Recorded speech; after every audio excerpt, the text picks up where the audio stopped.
Ration આધાર link માટે કેવાયસીની line અંગે સાંભળતા જ લોકોનું મોં પડી જાય એટલા કંટાળી ગયા છે તેનાથી, કારણ કે ધર્મના ધક્કા ખાઈ ખાઈને નિષ્ફળતા મેળવીને થાકી ગયા છે. ગુજરાતના આર્થિક પાટનગર અમદાવાદમાં કેવા બદથી બદતર હાલ છે આ મામલે લોકોના સરકારી બાબુઓના કારણે. જોવું વીટીવી ન્યૂઝના આ રિયાલિટી ચેકમાં.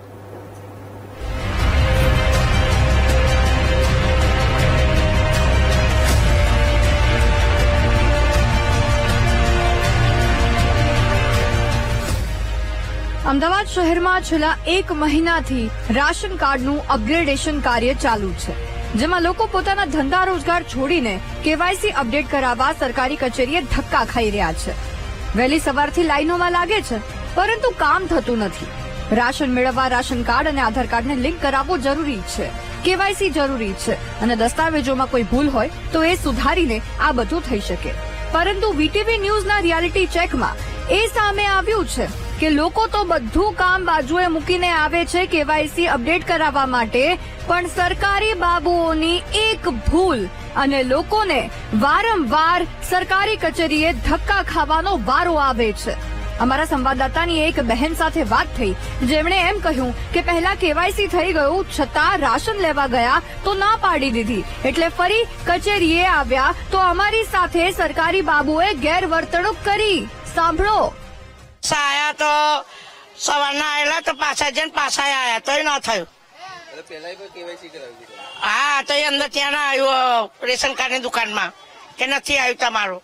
તો પાછું પરમ દિવસે આયા તો પરમ દિવસે અમુના અહીંથી ઘેર કાઢ્યા. ટોકન નંબર લો ને કે નહીં થાય કે ચલો જાઓ કે. અમે કગર્યા કેટલાય સાહેબોને કગર્યા, બેન કગર્યા. અમે 1 કલાક સુધી અમે ઉભા રહ્યા સાહેબ, તો એ ના કર્યું અમારું કામ. નહીં થાય કે ચલો કે બારી બંધ કરી નાખી. રાશન કાર્ડ ધારકો રાશનિંગની દુકાને અનાજ લેવા જાય છે તો આધાર કાર્ડ અને રાશન કાર્ડનો નંબર જ અલગ અલગ બતાવે છે, જેથી ફરીથી લોકોને હવે નંબર સુધારવા માટે લાઈનમાં ઉભા રહેવું પડે છે. હાલ તો સરકારી કર્મચારીઓ દ્વારા સિસ્ટમમાં નંબર નાખવામાં આવે છે, પરંતુ તેમ થતાં ભૂલ નીકળે છે અને લોકોને દિવસો અને કલાકો સુધી લાઈનમાં ઉભા રહેવું પડે છે. ઉપરાંત અનાજ તો મળતું જ નથી. હવે સાંભળો આ દીકરીની વ્યથા, જેની 3 વાગે બોર્ડની પરીક્ષા છે, પણ તેને કેવાયસી માટે લાઈનમાં ઉભા રહેવાનો વારો આવ્યો છે. 12મી એક્ઝામ છે મારી અને ફોર્મ લેવા વાસ્તે આવી છું. કેમ?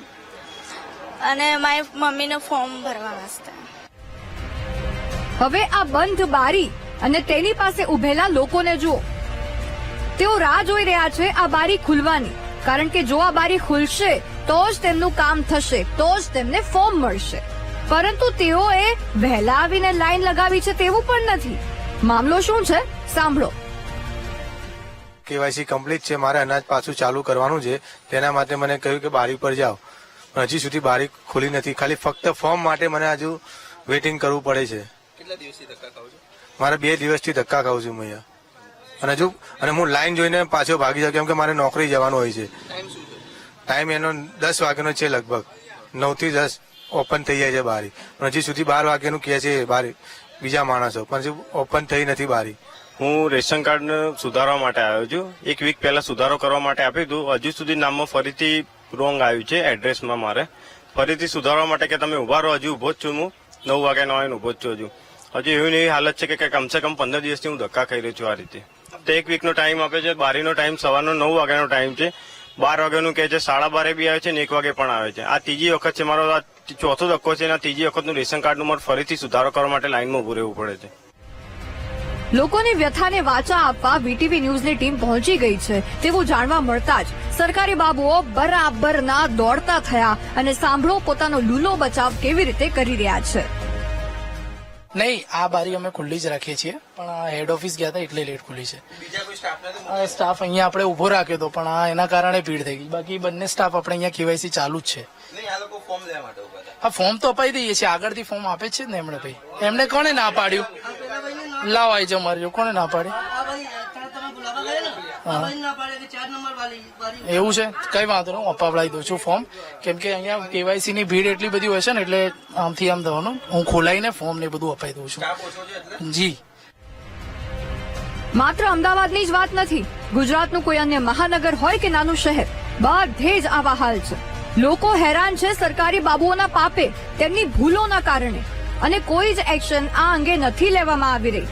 ભલે સ્થાનિકોને વારંવાર ધક્કા કેમ ન ખાવા પડે, કામ ધંધા ભણવાનું બધું જ છોડીને.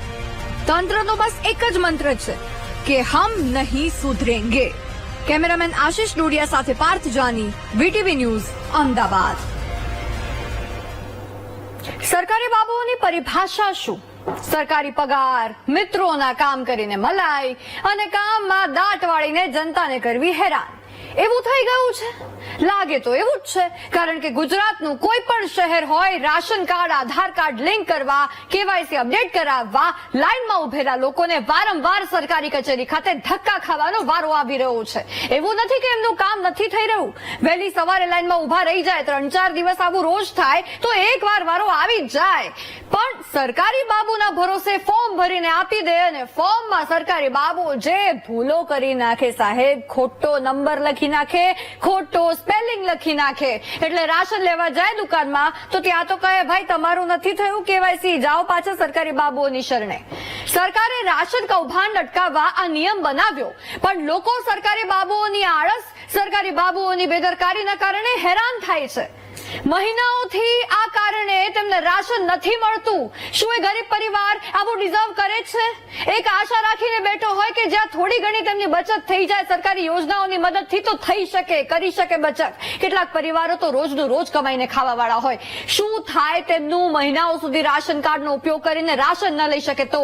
શું ખવડાવે પોતાના બાળકોને? તમે કુપોષણ મુક્ત ગુજરાતની વાતો કરો છો તો આ સરકારી બાબુઓને ખખડાવો ને એકવાર, કરો ને કડક કાર્યવાહી કે લોકો હેરાન ન થાય એમના પાપે.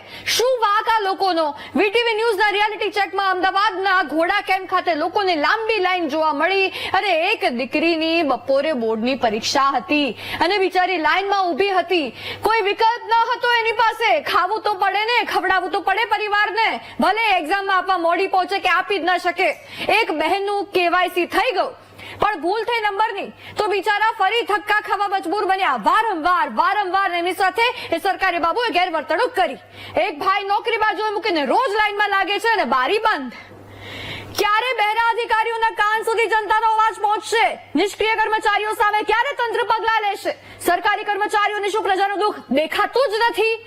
એકબીજા વિભાગ પર ખો આપતા અધિકારીઓ સામે ક્યારે કાર્યવાહી થશે? રાખીએ અમે આશા કાર્યવાહીની.